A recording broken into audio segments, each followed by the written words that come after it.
African heads of state have agreed that economic development will not succeed without the help needed for poorer countries. Day 2 of the Economic Development Assembly in Abidjan, Ivory Coast, saw World Bank head Ajay Banga and various business leaders thrashing out ways to help Africa's poorest countries out of that rut. And business editor Xolani Mbanjwa is there and joins us now. Xolani, what did day 2 of the event focus on?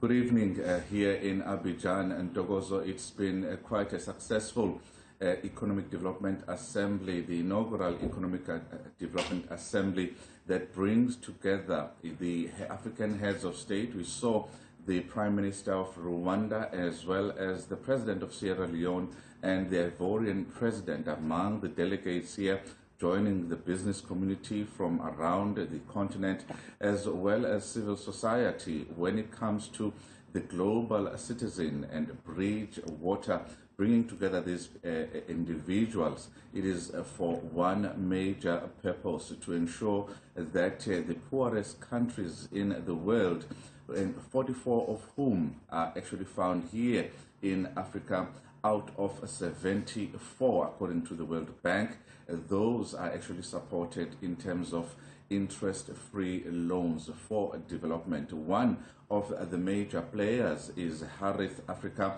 and I'm joined now by Tsepo Mahlwele, who is the chairperson of Harith and a patron of Global Citizen when it comes to what the significance of this week has been. Mr. Mahlwele, thank you so much for your time. Let's talk about the significance of the Economic Development Assembly as far as your involvement as Harith is concerned.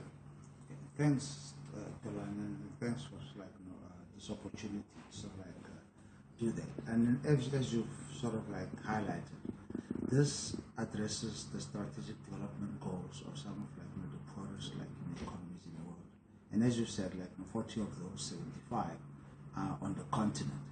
And therefore, then when you then start talking about the continent's development and its needs, and when you've been exposed to the continent in the way that we have, and when you've realized the need for some of the interventions needed to be done on the continent for funds like the International Development Association and what they can have an impact on those countries, you then cannot be indifferent to those needs and what needs to be the intervention. So therefore, for us, we see it as a very strategic, we see it as a very important intervention. This replenishment of the IDA that is coming up in December.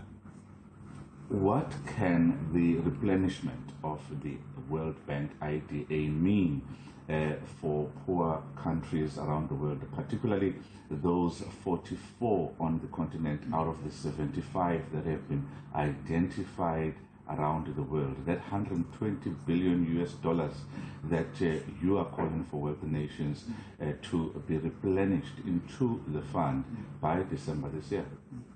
What those funds do is that they assist those economies in their development goals. Many of them are unable to be able to address some of the key objectives of with regards to their infrastructure, their health issues, the general development, and being able to intervene.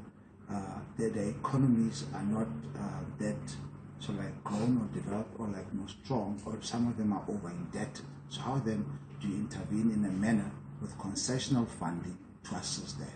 And this low interest, sometimes concessional funding by the IDA goes a long way towards addressing that gap. Because without that gap, the ability of these some of them highly indebted countries to come into the mainstream and be able to compete just is very much hampered. So this funds are very integral in meeting that challenge. As Harith, you operate in 8 African countries, I guess, including Mauritius. How does the IDA complement the work that you are doing? You established the Pan-African development fund, which also looks at development of various infrastructure projects around the continent. How does this replenishment complement the work that you're doing? I think if you look at what we are doing, some of these countries need that hand or concessional funding to meet some of their infrastructure needs. Our main focus is exactly on addressing the infrastructure needs of these economies, because we move from a base which says until you address the infrastructure needs of any economy or country, you are not going to be able to address the country's ability to compete and join the global sort of fraternity in terms of satisfying the core strategic development needs of your populace. So therefore, that's how we sort of see that as important, because most of those countries are on the continent. But second, if you look at it, for example, a country like Sierra Leone, we're involved there. We've just sort of approved to develop a power plant, a gas power plant that's going to be able to actually double Sierra Leone's power output. So therefore, in that regard, you see, and Sierra Leone is one of those countries where the IDA sort of operates and assists them in some of the funds that they'll be getting into the project that we are doing. Sort of no debt from an entity IDF, the International Development Funds of the US. So those types of interventions enable a player like us to be able to come with equity to the project and make the project viable or to be able to be executable. Whereas a country like Sierra Leone, on its own, it didn't have sufficient capacity to meet the hurdle of return for that type of thing to be able to be executed at all. And therefore, if we can then double with that project the electricity capacity of a place like Sierra Leone, you can imagine what that does to that development trajectory going forward. It's such an important one, this question, because South Africa is known as the most industrialized economy in Africa, and it is. Why should business community, ordinary South Africans, care about what happens to the rest of neighboring countries on the continent? And I ask that because the development of South Africa itself is also dependent, the future is also dependent on what happens to its neighbors. Very much so. Our fortunes are intertwined with the fortunes of the continent. We are not an island. These borders, as you know, these borders are very artificial in many sense, in terms of what they can mean to our own development and what they mean to our neighbors like Lesotho or Swaziland, who are some of the beneficiaries of IDA. So therefore, their development and the intervention of a fund like that of IDA is also integral to us, because our development and our growth is dependent on us, our own ability to trade with Lesotho, to trade with Swaziland, but they need that intervention.